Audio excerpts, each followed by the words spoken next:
कौन होगा विपक्ष का प्रधानमंत्री पद का दावेदार? क्या मायावती अकेले चुनाव लड़कर मार पाएंगी बाजी? कब मिलेगा देश को पहला दलित प्रधानमंत्री? लोकसभा चुनाव 2024 को लेकर चारों तरफ चर्चाएं हैं। चर्चा इस बात की भी है कि एनडीए का पाला काफी मजबूत नजर आ रहा है। उनके समर्थन में अभी तक सभी सर्वे ओपिनियन पोल नजर आ रहे हैं, लेकिन देश को क्या पहला दलित प्रधानमंत्री मिल पाएगा, इस चुनाव में सवाल बहुत बड़ा है। मायावती से लेकर मल्लिकार्जुन खड़गे जैसे बड़े दिग्गज नेता चुनावी मैदान में है, जो इस पद के लिए अपनी दावेदारी ठोक रही हैं। कांग्रेस की तरफ से कौन होगा पीएम फेस? क्या राहुल, क्या प्रियंका या मल्लिकार्जुन खड़गे? क्या इनमें से कोई बाजी मारेगा या फिर अकेले दम से मायावती ही यहां पर खेला कर देंगी? सवाल बहुत बड़ा है। इस सवाल का अगर जवाब ढूंढने निकले तो साफ पता चलता है कि जब तक विपक्ष बटा बटा रहेगा तब तक यहां पर विपक्ष बाजी नहीं मार पाएगा। बहुजन समाज पार्टी को लेकर पिछले कुछ दिनों से ये कयास लगाए जा रहे थे कि कांग्रेस पार्टी की तरफ से ऐसी शर्तें रखी गई हैं कि अगर मायावती अपनी बसपा के साथ इंडिया अलायंस में आती हैं तो उनको प्रधानमंत्री पद का दावेदार भी बना दिया जाएगा और 25 से ज़्यादा सीटों पर उनको चुनाव लड़ने का मौका दिया जाएगा, जिससे कि मायावती की दावेदारी और मजबूत होती पीएम पद पर। लेकिन मायावती की तरफ से साफ कह दिया गया कि ना ही वह तीसरा मोर्चा बनाएंगी और ना ही वह गठबंधन करेंगी। उनको ये पता है कि कांग्रेस जब भी हारने लगती है तब भी दलित, पिछड़े और अल्पसंख्यक से ही मदद मांगती है और जब तक चुनाव जीत जाती है तब इन समुदाय पर कोई ध्यान नहीं देती। यही बात मायावती एक बार नहीं बल्कि कई बार कह चुकी है। इस बीच अगर हम बात करें सीटों के समीकरण के आधार पर, बसपा की पूरी कोशिश है कि बिहार, उत्तराखंड, साथ ही साथ उत्तर प्रदेश, राजस्थान, मध्य प्रदेश और दूसरी तरफ छत्तीसगढ़, हरियाणा, तेलंगाना, इन राज्यों में भी अपनी पकड़ को मजबूत करके ज़्यादा से ज़्यादा जनाधार जुटाए, जिससे कि मायावती की बसपा लोकसभा चुनाव में 50 सीटें कम से कम निकाल सके। अगर इतनी बड़ा आंकड़ा छू लेती है बसपा अकेले दम से तो ये बड़ा खेल माना जाएगा। और ऐसा नहीं है कि बसपा नहीं कर सकती। जब बसपा साल 2007 में यूपी में अकेले दम से सरकार बना सकती है, साल 2009 में 20 से ज़्यादा सीटें अकेले दम से निकाल सकती है, तो साल 2024 में जब तो मायावती के साथ ज़्यादा बड़े नेता थे, लेकिन आज के समय में देखें तो मायावती की ताकत बढ़ाने के लिए आकाश आनंद भी मौजूद है और तमाम बाहरी समर्थन भी उनको अच्छा खासा मिल रहा है और सहानुभूति के रूप में वोट बैंक एकजुटता नजर आ रहा है। तो वो एक सवाल बना हुआ है कि क्या देश को पहला दलित प्रधानमंत्री इसी चुनाव में मिलेगा या इंतजार अभी और लंबा चलेगा। एक ये भी कयास लगाए जा रहे थे कि अगर कल को कांग्रेस जीत जाती है, यानी कि इंडिया अलायंस जीत जाता है, तो इंडिया अलायंस में अगर पीएम पद की दावेदारी को लेकर होड़ मचेगी तो अरविंद केजरीवाल या राहुल गांधी नहीं बल्कि मल्लिकार्जुन खड़गे की दावेदारी को मजबूत माना जा रहा था। इसी वजह से सोनिया गांधी ने मल्लिकार्जुन खड़गे को साउथ की राजनीति से निकालकर उत्तर भारत की राजनीति में काफ़ी एक्टिव किया, ताकि वे पहले ही अपना जनाधार मजबूत करें, अपने चेहरे को आगे रखें। जैसा कि हमने देखा था कि मनमोहन सिंह को आगे कर दिया था प्रधानमंत्री पद के लिए। अगर इस बार भी ऐसे कुछ हुआ, अगर जीतती है तब, और नहीं जीतती तो बात की ही बात है। लेकिन एक दावेदारी की बात है कि दावेदारी किसके हाथ में है, किसके चेहरे पर जनता वोट देगी। क्या इंडिया अलायंस में सभी चेहरे को ध्यान में रखकर वोट देगी या इंडिया अलायंस का भी एक चेहरा होगा? बीएसपी की तरफ से साफ है कि मायावती ही प्रधानमंत्री पद की दावेदार है, इसके अलावा कोई और चेहरा नहीं है। दूसरी तरफ अभी तक राहुल, खड़गे, केजरीवाल, लालू यादव जैसे बड़े दिग्गज नेताओं के बीच अभी एक समीकरण नहीं साध पाए कि किसको हम दावेदार बनाएं। लेकिन कांग्रेस की तरफ से जो ऑफर थे, कई जनता का ये कहना था कि मायावती को उसे स्वीकार कर लेना चाहिए था, लेकिन मायावती ने तीसरे मोर्चे और गठबंधन में शामिल ना होने की बात कह के सभी कयासों पर विराम लगा दिया था।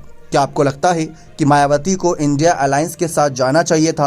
अब अगर हम आज के सियासी समीकरण को ध्यान में रखें तो आज का सियासी समीकरण यही कह रहा है कि जिस तरीके से कांग्रेस पार्टी के लिए प्रत्याशी ढूंढना भी बहुत मुश्किल हो गया है, जो उनका कभी गढ़ रहा करता था अमेठी, रायबरेली, उन सीटों पर भी ये प्रत्याशी उतारने में इतना हिचकिचा रहे हैं कि मानो उनको हार का डर सता रहा हो।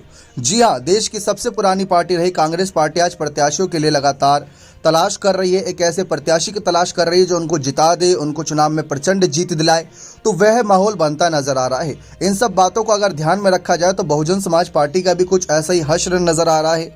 बसपा भले ही मुस्लिम कैंडिडेट को उतार कर वोट बैंक में बड़ी सेंधमारी करेंगी, लेकिन कब तक सेंधमारी ही करती रहेंगी? कब अपनी पार्टी को आगे अपने दम से लेकर यहाँ पर रखेंगे कि हाँ अब उनकी पार्टी एक बड़े अच्छे संख्या बल के साथ है? देखा जाए तो बहुजन समाज पार्टी की तरफ से मायावती ने जो खामोशी इख्तियार कर रखी है, उस पर भी कई सवाल खड़े हो रहे हैं कि आखिर मायावती किन कारणों की वजह से खामोश है। विपक्ष को बोलने का मौका मिल रहा है और पक्ष की पार्टी माहौल बना रही है। मायावती पर परिवारवाद से लेकर टिकट बेचकर प्रत्याशी आगे करने के आरोप भी लग चुके हैं और ऐसे में मायावती इन दागों से अपने आप को मुक्त करने की पूरी कोशिश में जुटी हुई है। तो लिहाजा माहौल को देखते हुए देश को पहला दलित प्रधानमंत्री कब मिलेगा, ये अभी भी सवाल बहुत लंबा है। एक तरफ सोशल मीडिया पर अब ये भी सलाह मशवरा शुरू हो गया कि हम तो भाई अगर कोई देश का प्रधानमंत्री बनेगा तो हम चंद्रशेखर आज़ाद रावण को मदद करेंगे। चंद्रशेखर आज़ाद रावण जो खुद इस बार एक सीट से, नगीना सीट से, अपनी ही पार्टी के चुनाव चिन्ह से उतरना चाह रहे हैं और उनको अभी तक किसी का भी साथ नहीं मिला। अखिलेश ने भी उनके खिलाफ प्रत्याशी उतार दिया, बीजेपी ने भी, बसपा ने भी, और साथ ही साथ यहाँ पर जिस तरीके से तमाम और भी कुछ इंडिपेंडेंट प्रत्याशी होंगे उनको लेकर भी चर्चाएं हैं। लेकिन सियासी माहौल में सोनिया गांधी और मायावती और ममता, अगर ये तीन सशक्त महिलाएं एक साथ एक मंच पर आती तो माहौल पूरी तरीके से बीजेपी के खिलाफ बन जाता। लेकिन अब तक सोनिया और ममता साथ आई लेकिन मायावती साथ नहीं आई। ममता साथ आई थी लेकिन फिर खिलाफ हो गई। लेकिन ममता ने यह आश्वासन दिया है कि टीएमसी अकेले ही पश्चिम बंगाल में बीजेपी को रोक देगी, जो कि सबका मकसद है कि बीजेपी को रोकना है, चाहे अकेले दम से रोकें चाहे गठबंधन से रोकें। तो वह काम पश्चिम बंगाल में ममता बनर्जी बखूबी करेंगी। दूसरी तरफ मल्लिकार्जुन खड़गे पर भी यह आरोप लगते रहे कि वे कांग्रेस के अध्यक्ष तो हैं लेकिन फैसले आज भी ज़्यादातर राहुल गांधी, प्रियंका ही लेते हैं और सोनिया गांधी के बिना तो फैसला कोई पूरा होता ही नहीं। जबकि सोनिया गांधी जब अंतरिम अध्यक्ष पद छोड़ रही थी तो उन्होंने कहा था कि मानो कितना बड़ा बोझ उनके कंधों से जा रहा है। तो ये बयानबाजी थी उस वक्त की। और आज की हकीकत ये है कि जिस तरीके से सोनिया ने अपने बेटे राहुल को आगे किया, ठीक वैसे मायावती ने अपने भतीजे आकाश आनंद को आगे किया। हाल ही में मायावती पर जब परिवारवाद का आरोप लगा तो उन्हीं की पार्टी के प्रदेश अध्यक्ष विश्वनाथ पाल ने कहा कि मायावती ने कभी शादी नहीं करी, उन्होंने कभी चूड़ी नहीं पहनी, कभी कोई साज श्रृंगार नहीं किया, इतना बड़ा बलिदान दिया और आप उन पर परिवारवाद का आरोप लगाते हैं। उनका परिवार पूरा बहुजन समाज है। तो ये मायावती को लेकर बात कही गई।